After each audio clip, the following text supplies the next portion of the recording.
And I just want to talk about the ambulance dispute. When we ring for an ambulance, all we want is that they're going to do the job that we trust them to do, and we rely on them so much.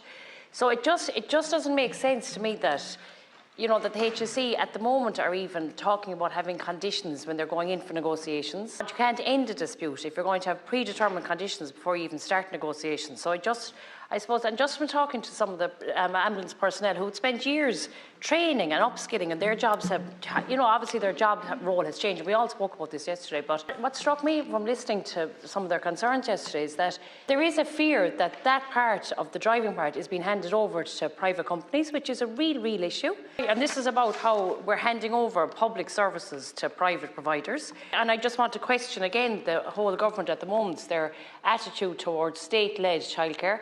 Like this morning I heard that the Tigers Childcare, which has been in receipt of public money for years, including core funding within the early years sector, has been sold to UK-based Kids Planet Day Nursery for 75 million. And Kids Planet is owned by Freeman Capital with assets under management valued at 3.6 billion.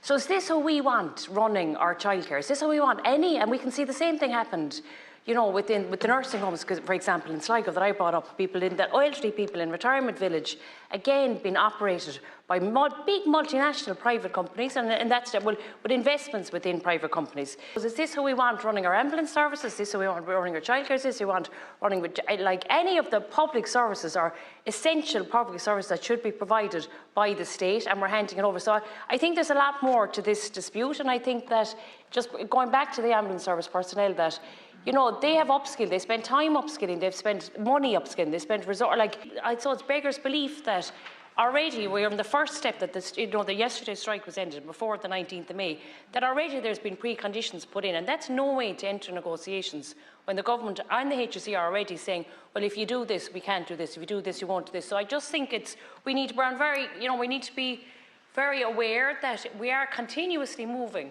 to the privatisation of public services.